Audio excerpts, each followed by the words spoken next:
Hi, my name is Chandra Hart. I'm with Western Governors University in the Elementary Education Interdisciplinary Studies K through 8. And I want to talk to you today about a problem teachers are having. They are losing their voices.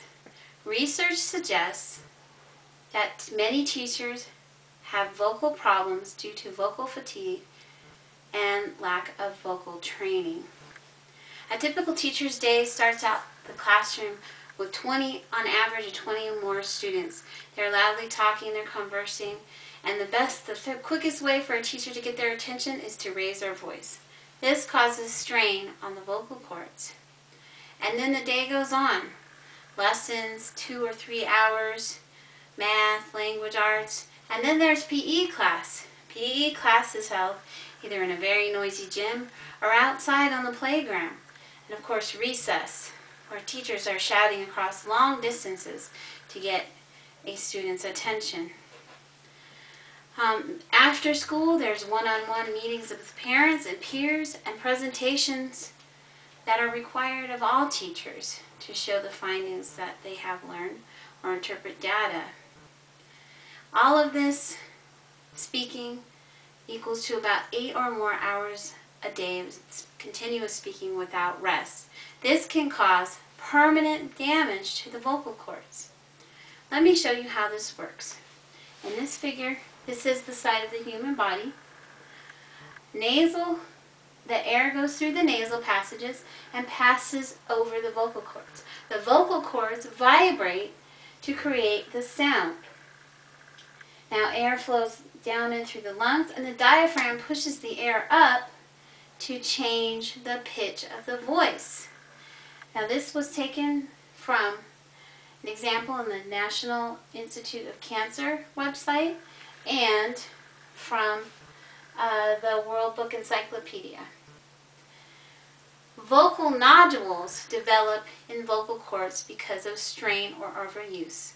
Dr. Solchia, a doctor in voice medicine on her website called Voice Medicine, describes these vocal nodules as lumps or blisters that develop over time. Excuse me. As you can see in figure 2, these are healthy vocal cords. Vocal cords that have full air to go through them, no airway restriction. They vibrate and they are flexible. These, however, are vocal cords that have what's called vocal nodules. These are large lumps that develop in the vocal cords that cause airway restriction and inflexibility in the vocal cords, which causes hoarseness. This was taken right from Dr. Solchia's, an adaptation of Dr. Solchia's website on voice medicine. The hoarseness can go away with rest. However, the vocal nodules are permanent once they develop. They can only be removed surgically, and often after surgery they can return. Another problem with voice loss in teachers is that the voice affects student behavior. Tone and pitch that is unhealthy can cause students to be uncomfortable listening, and so they become distracted and they misbehave in class. A study done in the Folia Phonetica and Logopedica in 2010 describes that teachers who lose their voice or have voice problems lack confidence in the classroom. This self-confidence loss also causes stress and decreased positive mentality. But there's hope for teachers.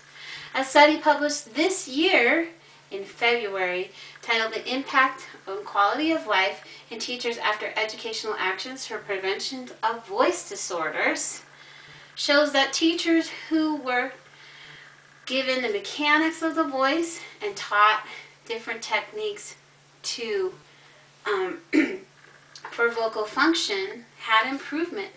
Techniques such as proper posture, exercises in spine rotation, breathing deeply, exhaling for 5 seconds, resonance and articulation exercises, humming, drinking water frequently, eating apples.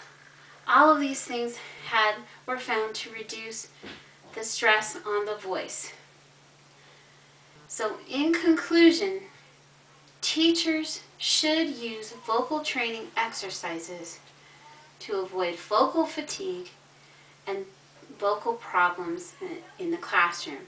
Educators must consider including vocal training in teacher education programs.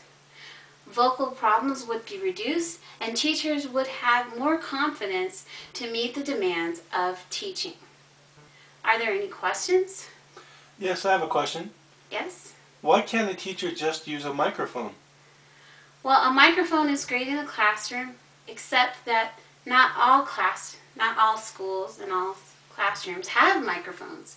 When we think about technology in the classroom, the last thing we think of is microphones for teachers. We want computers for students and iPads and the latest technology for learning rather than for teachers to use.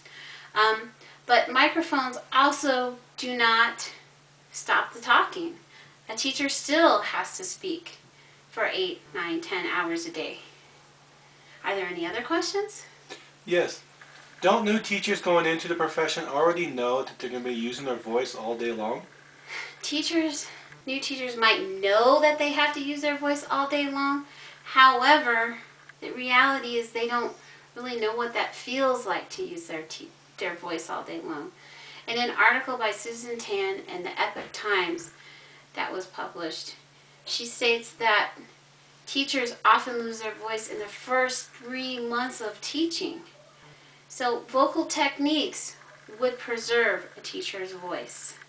Is there any other questions? Yes, I have one last question.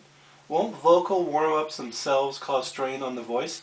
Vocal warm-ups do not cause additional strain on the voice. If done properly, using proper breathing techniques and vocal exercises, they will only increase the ability of the voice. Just like we warm up to do exercises every day, we need to warm up to use our voice every day.